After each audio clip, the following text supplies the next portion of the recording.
शिक्षा के क्षेत्र से जुड़े हुए हमारे सभी मित्रों का एक बार पुनः स्वागत है आपके अपने चैनल ए कंप्लीट क्लास परिवार में।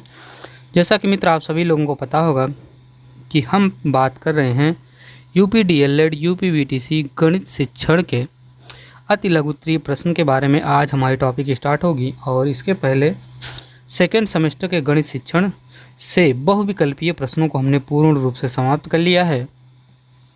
आज की टॉपिक में हम अति लघुत्तरीय प्रश्न की पूरी चर्चा पूरी डिटेल में करेंगे। तो चलिए बिना किसी देरी के आइए चलिए बात करते हैं क्वेश्चन नंबर 1 की। तो क्वेश्चन नंबर 1 कह रहा है एक आयताकार मैदान का क्षेत्रफल 0.5 हेक्टेयर है। यदि इस मैदान की एक भुजा 125 मीटर हो तो दूसरी भुजा आपको ज्ञात करनी है। तो मित्र ये क्वेश्चन हम बहुविकल्पीय प्रश्न में भी करवा चुके हैं और ये देखिए ये क्वेश्चन नंबर 90 जो था यही था बहुविकल्पीय, और इसको अति लघुत्तरीय में भी दे दिया गया है, 2019 में आया था। तो इसमें क्या किया जाएगा, इसमें जो है जो 0.5 हेक्टेयर दिया गया है इसको जब हम वर्ग मीटर में बदलेंगे, क्योंकि यहाँ पे भुजा जो दी गई है एक भुजा वो 125 मीटर में दी गई है, तो हम ये जो हेक्टेयर में दिया है क्षेत्रफल इसको भी मीटर में कन्वर्ट कर देंगे, यानी क्षेत्रफल वर्ग मीटर में होता है। इसलिए हम इस 0.5 हेक्टेयर को हम वर्ग मीटर में जब बदलेंगे तो इसी में हम गुणा कर देंगे 1000 से। ठीक है, जब 1000 से हम गुणा करेंगे तो ये जो है हमको इतना प्राप्त हो जाएगा, यानी 0.5 हेक्टेयर बराबर होगा 5000 वर्ग मीटर के, और 5000 वर्ग मीटर आपको प्राप्त हो जाएगा इतना बराबर। और क्षेत्रफल का फार्मूला होता है भुजा गुणे भुजा, यानी क्षेत्रफल आपको दिया गया है 5000 वर्ग मीटर, और इसके बाद जब एक भुजा आपको दी गई है 125 मीटर तो 125 आप रख देंगे, और दूसरी भुजा आपको ज्ञात करनी है तो दूसरी भुजा आप ऐसे ही रहने देंगे, या फिर इसको बी या सी जो भी आप भुजा ही ऐसे रहने दीजिए। फिर हम भुजा है जो इसको यहीं पे रखते हैं, और ये 125 गुणा में है तो ये 5000 के साथ भाग में हो जाएगा, और जब भाग में होगा तो 125 चौका करेंगे आप तो 500 होगा, और एक जीरो बच रहा है तो 40 आपको मिल जाएगा। मतलब 125 का आप 40 बार गुणा करेंगे तो आपको 5000 मिल जाएगा, और ये मीटर में आएगा मान। ठीक है, आइए हम बात करते हैं क्वेश्चन नंबर 2 के बारे में। समीकरण x/3 दिया गया है। क्वेश्चन नंबर 2 समीकरण x/3 plus x/2 equal to 10 को हल कीजिए। तो मित्र इसमें कुछ नहीं करना है, इसमें हमको ऊपर क्या है दोनों अंश समान है और नीचे जो हर है वो असमान है। तो अगर हर असमान है तो हम एलसीएम लेंगे, और एलसीएम किस तरह से लेंगे, या तो आप एलसीएम लीजिए या तो आप तिर्यक गुणा करा लीजिए। तो आइए चलिए तिर्यक गुणा हम कराते हैं। तो 2 का गुणा x में होगा तो यहाँ पे 2x मिल गया आपको। फिर तिर्यक गुणा से 3 का गुणा x में होगा इधर वाले x में, तो आपको 3x यहाँ से मिल गया। ठीक है, और नीचे का गुणा हो जाता है, यानी 3 का गुणा 2 में हो जाएगा तो 3 दूनी आपको ये 6 मिल गया इक्वल टू 10 हो जाएगा। ठीक है, अब इसके बाद जब आप इसको सॉल्व करेंगे तो आपको क्या मिलेगा, 3 और 2 जुड़ के कितना हो जाएगा मित्र 5x/6 हो जाएगा। ठीक है, इक्वल टू कितना हो जाएगा 10। ठीक है, या 10/1 भी लिख सकते हैं आप, तो कोई फ़र्क नहीं पड़ने वाला है इससे आपका, अगर किसी भी संख्या में भाग में आप 1 लिखते हैं तो आगे जब इसको सॉल्व करेंगे तो इसको भी हम क्या करेंगे कि ये जो 6 इधर है भाग में और बराबर के उधर चला जाएगा तो ये 10 के साथ गुणा हो जाएगा, यानी 5x इक्वल टू आपको प्राप्त हो जाएगा 10 गुणे 6। इसको जब आप सॉल्व करेंगे तो 5x इक्वल टू 10 का गुणा 6 में हो जाएगा, 10 6 60 हो जाएगा, और x को आप यहीं पे रखेंगे, 5 इधर गुणा में है x के साथ तो इधर चला जाएगा 60 के साथ भाग हो जाएगा, तो x इक्वल टू हो जाएगा 60/5। और इसको जब काटेंगे आप तो 5 × 5 और 12 × 5 60, यानी x की वैल्यू आपको 12 प्राप्त हो जाएगी। ठीक है, आइए हम बात करते हैं क्वेश्चन नंबर 3 के बारे में। चित्र में त्रिभुज ABC और त्रिभुज PQR दो समरूप त्रिभुज हैं। ठीक है, समरूप त्रिभुज का मतलब होता है एक जैसे दिखने वाले त्रिभुज। ठीक है, यदि BC बराबर कह रहा है यदि BC बराबर 2 सेंटीमीटर हो, AB बराबर 3 सेंटीमीटर हो और QR 3 सेंटीमीटर हो, तो भुजा PQ का माप यानी PQ कितनी लंबी चौड़ी होगी ये आपको बताना है। ठीक है मित्र, तो क्या है इसमें क्या है कि दो त्रिभुज बने हुए हैं, एक है QPR एक है ABC। ठीक है, PQR एक त्रिभुज है, एक है ABC। ठीक है, अब इसमें क्या है, इसमें आपको दिया गया है कि जो भुजा QR है वो 3 सेंटीमीटर है और BC भुजा 2 सेंटीमीटर। ठीक है, और भुजा AB की अगर मान ज्ञात करें हम तो ये 3 सेंटीमीटर दिया गया है, तो आपको क्या इसमें क्या किया गया है, इसमें किया गया है कि भैया समरूप त्रिभुज है तो बी सी बटे, एक मिनट थोड़ा सा हम ऊपर कर लें, दिख नहीं रहा आपको लोगों को। तो इसमें देखिए भैया बी सी मतलब ये भुजा बटे क्यू आर यानी ये भुजा बराबर है ए बी यानी ये भुजा बटे ये भुजा। कहने का मतलब ये भुजा बटे ये भुजा बराबर है ये भुजा बटे ये भुजा, ठीक है।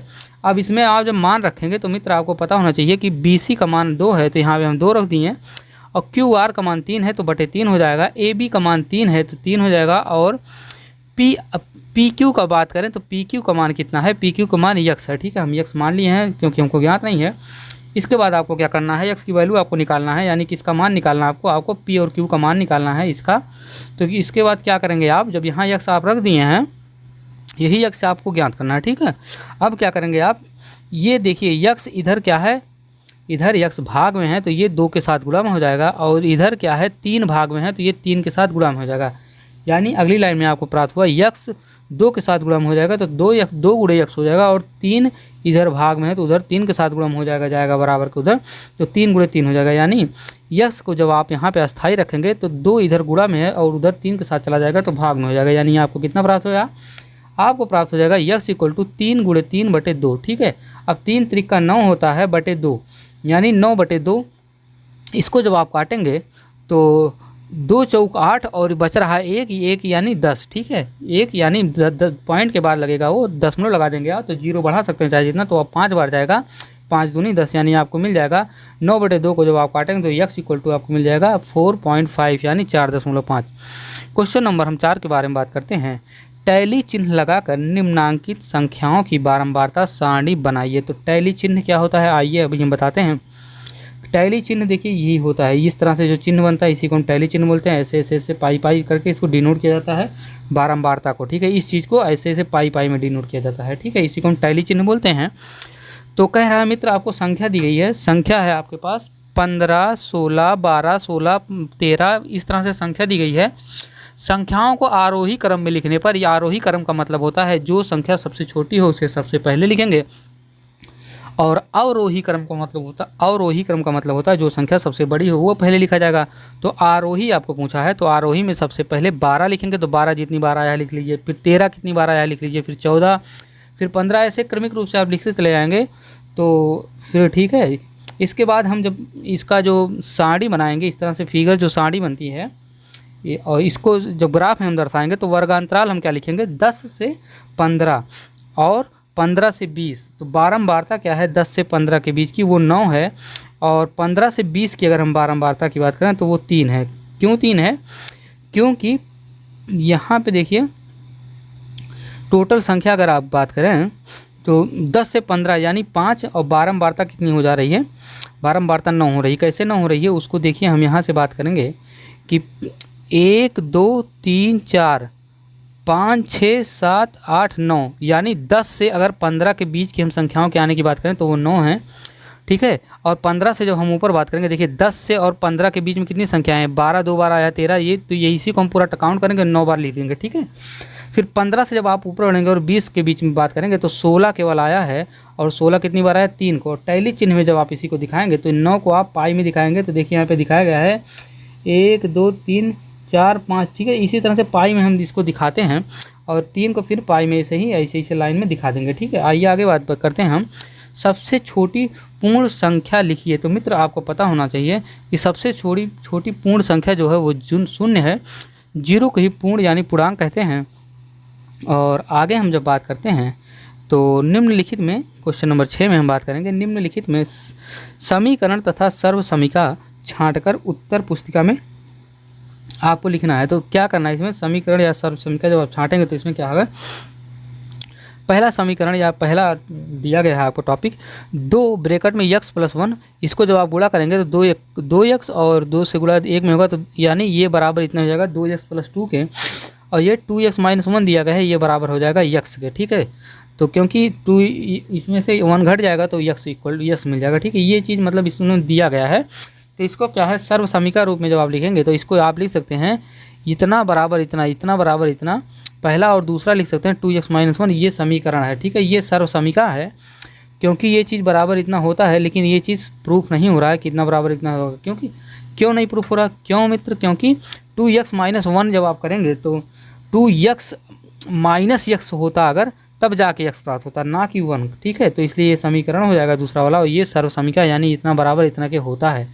जो देखिए अगर इसका पूरा गुणा आप करते हैं, जो प्राप्त होता है बराबर वो लिख दिया गया तो समीकरण में आएगा, सर्व समीकरण में आएगा, ठीक है। लेकिन अगर कोई चीज़ बराबर दिया गया है, मतलब ये जैसे हम लिख दें 2 बराबर है 8 के, तो ये क्या होगा, ये समीकरण होगा। लेकिन अगर हम कहें 2 गुणे 2 गुणे 2 गुणे 2 यानी 2 दूनी 4 दूनी 8, यानी 2 गुणे 2 3 बार लिखते हैं बराबर 8 लिखते हैं, तो ये हो जाएगा सर्व समीकरण। उम्मीद करते हैं आप समझ गए होंगे।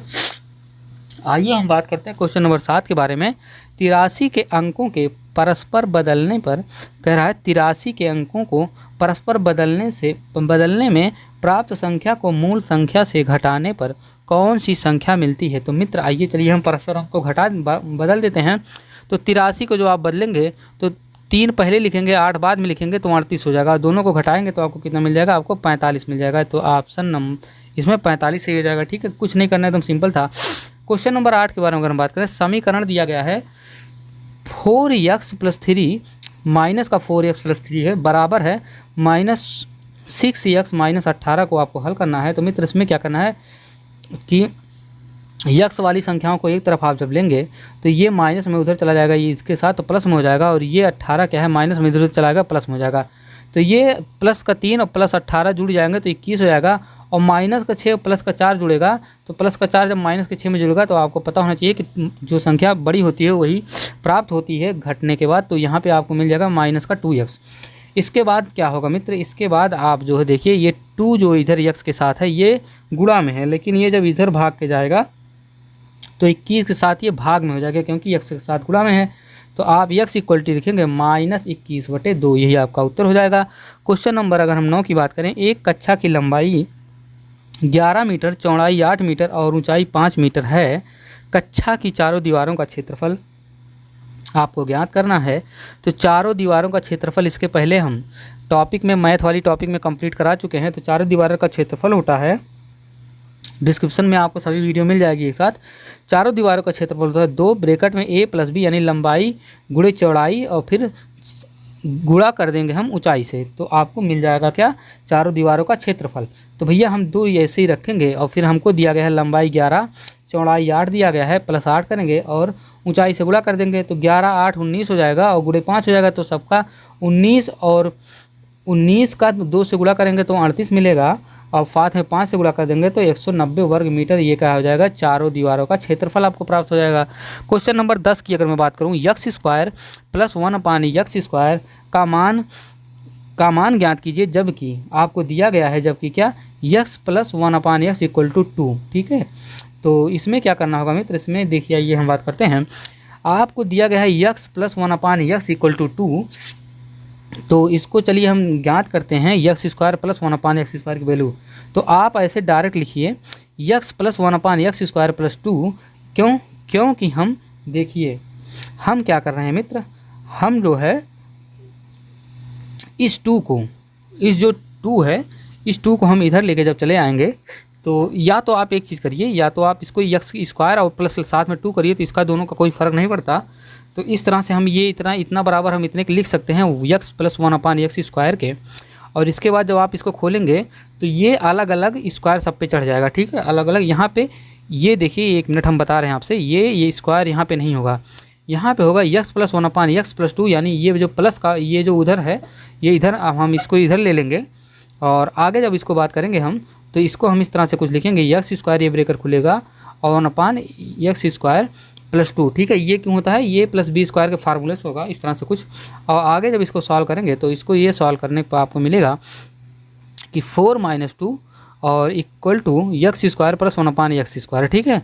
ये बराबर इतने को हो जाएगा, और इसके बाद जब हम रखेंगे आगे तो ये क्या है, इतना बराबर हो जाएगा 4 - 2 यानी 2 के, तो 2² इतना बराबर क्या है, ये इतना बराबर कितना है 2 के, तो 2² हम करेंगे इसी को, क्योंकि 1/x + 1/x ये बराबर है 2 के, तो 2² - 2 कर देंगे हम जब, तो हमको मिल जाएगा 2, ठीक है। तो ये आपको प्राप्त हो जाएगा इतना पूरा बराबर 2 के। या तो आप एक चीज़ और कर सकते हैं, आप क्या कर सकते हैं, इसको पूरा उठाइए, इसको पूरा जब आप उठाएंगे तो x + 1/x = दिया गया है 2 के, ठीक है।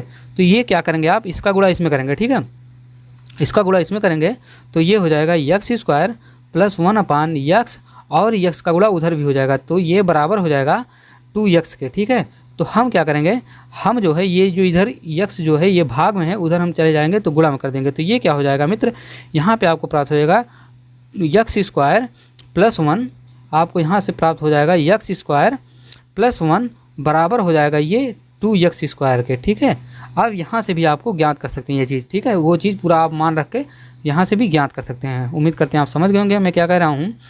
तो आइए चलिए हम बात करते हैं अगले नंबर के क्वेश्चन के बारे में। अगला नंबर का क्वेश्चन हमारा है परिमेय संख्या -7/9 कामा -5/21 और 2/-3 को आरोही क्रम में हल करना है।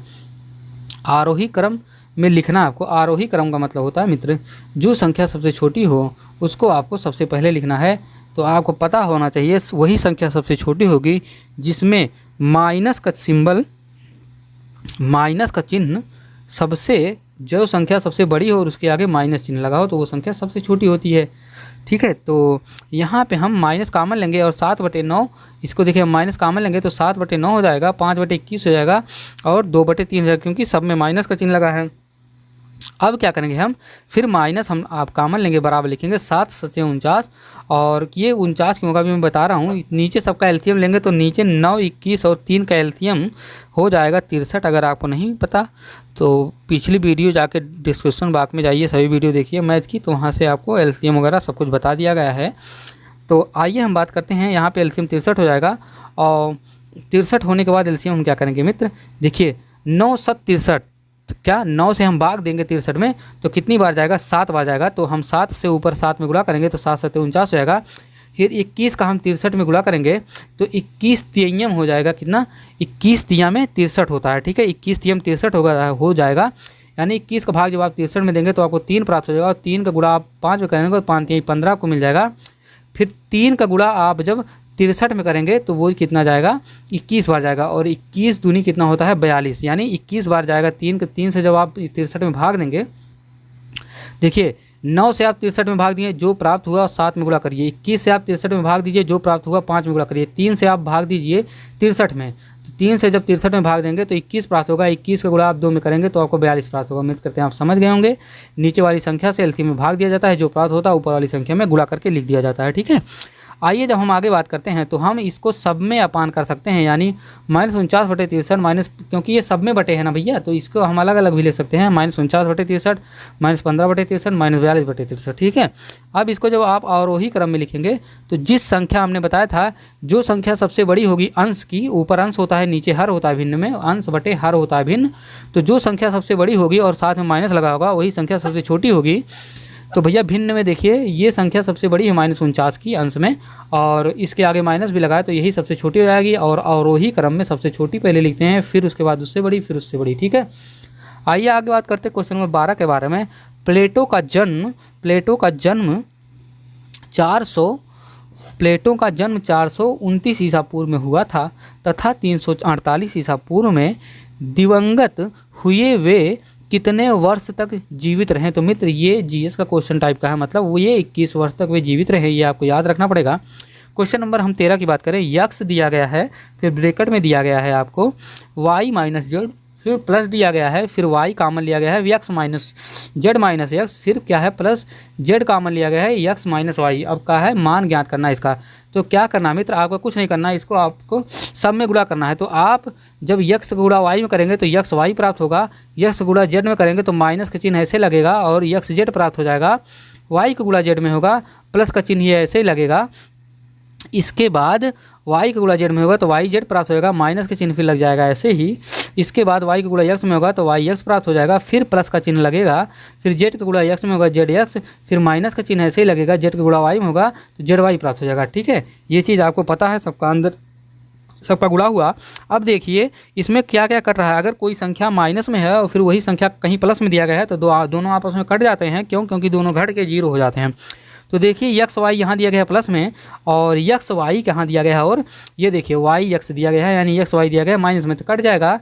यक्स जेड यहाँ पे दिया गया है और जेड यक्स यहाँ पे दिया गया है प्लस में, और तो कट जाएगा। यहाँ पे वाई जेड प्लस में दिया गया है, वाई जेड माइनस में जेड वाई, तो ये कट जाएगा तो आपको 0 प्राप्त हो जाएगा। ठीक है, ये बहुविकल्पीय भी आया था। क्वेश्चन नंबर 14 के बारे में बात करते हैं। एक रेलगाड़ी की चाल x square plus 3x plus 2 किमी प्रति घंटा है, तो वह यक्स प्लस 2 घंटे में कितनी दूरी तय करेगी। तो मित्र आपको इसमें क्या करना है, आपको कुछ नहीं करना है। रेलगाड़ी की चाल दी गई है, ये चाल इस तरह से दी गई है किमी प्रति घंटा में, और वह यक्स प्लस 2 घंटे में कितनी दूरी आपको पूछ रहा है, दूरी कितनी तय करेगी।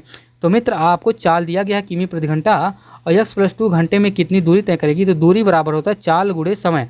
तो ठीक है, तो दोनों का आपस में जब आप गुणा कराएंगे तो यक्स गुणा यक्स स्क्वायर में होगा तो यक्स क्यूब हो जाएगा, यक्स गुणा 3x में होगा तो 3x स्क्वायर हो जाएगा, और यक्स गुणा जब 2x में होगा तो ये 2 में होगा तो 2x हो जाएगा। ठीक है, अब क्या है, प्लस का 2 जो लिखा गया है उसको क्या करना है आपको, उसको आपको फिर 2 से गुणा करना है। देखिए ये चीज़ आपको यहाँ से इतना प्राप्त हुआ। ठीक है, क्या प्राप्त हुआ आपको, x cube plus 3x square plus 2x, इसको ऐसे छोड़िए।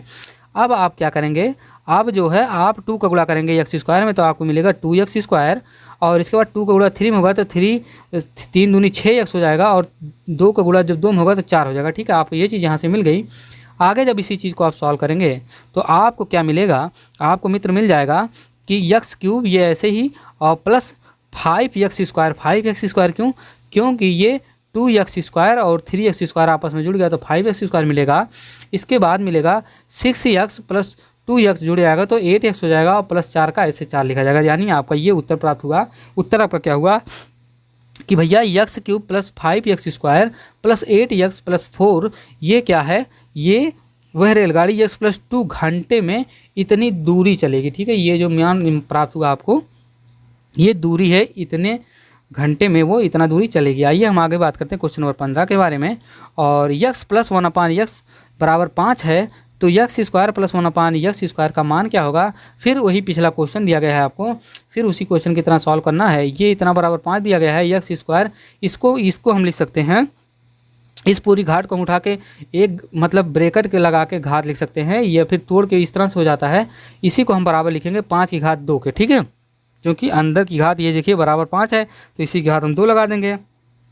ये देखिए ये अंदर जो चीज़ है ये है, फिर 5 हम बाहर लिखे, 5 यहाँ पे हम लिख दिए हैं, इसकी घात 2 लगा है तो इसकी घात हम 2 लगा दें, और यही बराबर हम इतना लिखे हैं ये। ठीक है, क्योंकि अगर आप ब्रैकेट हटाएंगे, अगर आप ब्रैकेट हटा देते हैं तो 2 का इस पे घात हो जाएगा, 2 का 1/2 पे भी घात हो जाएगा, तो ये आपको प्राप्त हो जाएगा। ठीक है, इसी तरह से अगला क्वेश्चन ऊपर भी था, तो इसको जब आप सॉल्व करेंगे तो आपको क्या मिलेगा मित्र, आपको मिल जाएगा x square plus 1/x plus 2 गुणे यक्स गुणे 1/x। ये क्या है, a प्लस बी के होल स्क्वायर का फार्मूला है। ठीक है, a प्लस बी का होल स्क्वायर का फार्मूला होता है a square plus b square plus 2ab। ठीक है, ये होता है फार्मूला, यही बराबर है 5 25 का आप जो है वर्क कर देंगे तो ये आपको 25 मिल जाएगा। फिर हम यहाँ से ये इतना पूरा लिखेंगे और यक्स स्क्वायर यानी ये इतना पूरा हम लिखें बराबर हो जाएगा 25 के। क्यों, क्योंकि यक्स ये कट जाएगा और ये जो इधर 2 प्लस में है उधर चला जाएगा तो माइनस हो जाएगा, 25 में से घट जाएगा तो 23 प्राप्त हो जाएगा। यानी x square plus 1/x square बराबर आपको 23 मिल गया। उम्मीद करते हैं आप समझ गए होंगे। आगे हम क्वेश्चन नंबर 16 के बारे में बात करते हैं। -9/11 के योगात्मक प्रतिलोम ज्ञात कीजिए। तो मित्र योगात्मक प्रतिलोम का मतलब होता है कि जो संख्या दी गई है वो अगर प्लस में है तो चिन्ह हम परिवर्तित कर देंगे, और अगर ये संख्या माइनस में दी गई है तो ये परिवर्तित होकर प्लस में हो जाएगी और प्लस में लिखा जाएगा 9/11, यानी -9/11 का योगात्मक प्रतिलोम 9/11 हो जाएगा। अगर 9/11 का योगात्मक प्रतिलोम पूछता तो आप माइनस का 9/11 लिखते हैं, क्योंकि संख्या बदलती है योगात्मक प्रतिलोम में। ठीक है, आइए हम बात करते हैं क्वेश्चन नंबर 17 के बारे में। एक त्रिभुज का क्षेत्रफल 48 मीटर स्क्वायर है। यदि उसकी ऊंचाई 8 सेंटीमीटर हो तो त्रिभुज के आधार की माप आपको बतानी है। तो मित्र आपको पता होगा त्रिभुज का क्षेत्रफल होता है 1/2, आधार गुणे ऊंचाई। 48 मीटर स्क्वायर आपको क्षेत्रफल दे दिया गया तो आप क्षेत्रफल की जगह रखेंगे 48 बराबर 1/2 आप ऐसे ही रखेंगे। आधार आपको ज्ञात करना है, ऊंचाई आपको 8 दिया गया है तो आप क्या करेंगे, 8 इधर गुणा में है तो 48 के साथ चला जाएगा तो क्या हो जाएगा, भाग में हो जाएगा, यानी यहाँ पे, और 2 इधर भाग में है तो 48 के साथ गुणा में हो जाएगा, यानी 2 48 के साथ गुणा में हो जाएगा तो 48 गुणे 2 हो जाएगा, और 8 गुणा में है आधार के साथ तो 48 के साथ भाग होगा 48 के साथ में, तो ये 48 गुणे 2/8 भाग में हो जाएगा। तो 8 और 48 गुणे 2 को जब आप काटेंगे तो आपको 12 मिल जाएगा। क्यों 12 मिलेगा, देखिए 8 पंचे 40, 8 छक 48। ठीक है, 8 एकम 8, 8 छक्का 48 और 2 छक्कम 12, यानी आधार आपको 12 सेंटीमीटर मिल जाएगा। ठीक है, आइए सेंटीमीटर स्क्वायर मिल जाएगा। आइए हम बात करते हैं आगे क्वेश्चन नंबर 18 के बारे में। क्वेश्चन नंबर 18 कह रहा है -5 माइनस 45 भागे -15 प्लस -3 गुणे 5 का मान ज्ञात कीजिए। तो आप मित्र क्या करेंगे, इसमें हम क्या करेंगे, देखिए माइनस ये जो पूरा ये क्वेश्चन लिखा गया है, इसको जब हम सॉल्व करेंगे तो -5 को ऐसे ही रखेंगे, प्लस का चिन्ह हम लगाएंगे, ये प्लस का चिन्ह, और क्या है 45, ये क्यों प्लस का लगाएंगे भैया, देखिए ये जो माइनस का चिन्ह है, जब ब्रैकेट खुलेगा 45 वाला तो माइनस का गुणा प्लस होता है, इसलिए यहाँ पे प्लस का चिन्ह लग जाएगा और 45 प्लस में हो जाएगा, और 45 बटे का मतलब ये भाग वाला चिन्ह हम बटा में कर दिए, मतलब भाग का चिन्ह ऐसे भी ना, जो भाग का चिन्ह होता है इसको आप बटे में कर सकते हैं, x अपान y, या किसी भी संख्या को आप इस तरह से, हम ये भाग वाला चिन्ह हो गया। ठीक है, इसके बाद -15 ऐसे ही रहेगा।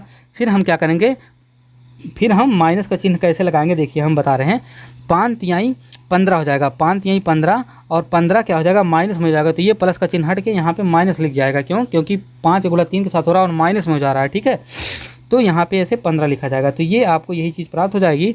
और इसको अगर आप और लंबा सॉल्व करना चाहते हैं तो सॉल्व कर सकते हैं आप अपना, और नहीं करना चाहते तो कोई बात नहीं, क्योंकि यहाँ तक भी आप करके छोड़ सकते हैं, क्योंकि ये अति लघुत्तरीय प्रश्न है। आइए हम बात करते हैं, देखिए आगे सॉल्व कर दिया गया है यहाँ पे, लेकिन अगर करना चाहें तो आप कर सकते हैं। देखिए -5 ऐसे ही रहेगा, 15 तिया 45 कितनी बार, -3 बार, और -15 ऐसे लिखा जाएगा। तो इसको आप जब आपस में घटाएंगे तो घटाने मतलब सबके साथ माइनस लगाए तो सब आपस में जुड़ जाएंगे, 15 3 और +5 कितना हो जाएगा, टोटल 23 हो जाएगा। ठीक है, माइनस का 23 हो जाएगा। आइए हम आगे बात करते हैं क्वेश्चन नंबर 19 के बारे में। क्वेश्चन नंबर 19 कह रहा है x y, y z, z x का लघुत्तम समाप्त वर्त ज्ञात कीजिए। तो मित्र सबको तोड़ के लिख देना, ये क्वेश्चन हम बताए थे आपको। x y y को आप लिखेंगे x गुणे y, y z को लिखेंगे आप y गुणे z, z x को लिखेंगे आप z गुणे x। एलसीएम जो आप लिखेंगे तो एलसीएम जितनी बार x आया है सबको लिखेंगे आप, एक बार x आया है, 2 बार x आया है तो 2 बार x का गुणा करेंगे, y एक बार आया है, y 2 बार आया है तो 2 बार y का गुणा करेंगे, z कितनी बार आया है, 2 बार, तो 2 बार z का गुणा। अब इसको जब आप साथ में लिखेंगे तो x गुणे x यानी x स्क्वायर, y गुणे y यानी y स्क्वायर, z गुणे z यानी z स्क्वायर, तो यही एलसीएम प्राप्त हो जाएगा। ठीक है, आइए आगे हम बात करते हैं क्वेश्चन नंबर 20 के बारे में। और क्वेश्चन नंबर 20 हमारा है a square minus b square comma a minus b का लघुत्तम समाप्त वर्त ज्ञात कीजिए। तो मित्र चलिए तोड़ देते हैं। तो a square minus b square का फार्मूला होता है एक ब्रैकेट में a प्लस बी, दूसरे ब्रैकेट में 1 minus b, a minus b बराबर a माइनस बी, यानी a माइनस बी को हम ऐसे रखेंगे तो हमको क्या है, एलसीएम का मतलब होता है कि देखिए एलसीएम का मतलब होता है कि जो इसमें है और जो इसमें है दोनों को लेंगे तो एक बार हम a प्लस बी लिखेंगे और दूसरी बार हम लिखेंगे a माइनस बी। ठीक है, तो यही बराबर कितने को होता है, a square minus b square के, यानी एलसीएम आपको a square minus b square प्राप्त हो जाएगा। ठीक है, एक बार हम ये लिखेंगे, एक बार ये लिखेंगे। ठीक है, तो आइए तो अब हम अगले नंबर के क्वेश्चन के बारे में कल बात करेंगे, क्योंकि टॉपिक हम लंबा नहीं करना चाहते हैं। तो प्लीज़ वीडियो को लाइक शेयर सब्सक्राइब अपने दोस्तों मित्रों के पास कर दीजिएगा, और इसी तरह की हमारी वीडियो आती रहेंगी। और जैसे ही राजन की सीरीज़ ख़त्म होती है तुरंत हम मैथ के इम्पॉर्टेंट जो टॉपिक है, जो चैप्टर हैं, उनके बारे में चर्चा करेंगे। तो आज के लिए इतना ही। सभी मित्रों को नमस्कार, धन्यवाद, बाय बाय।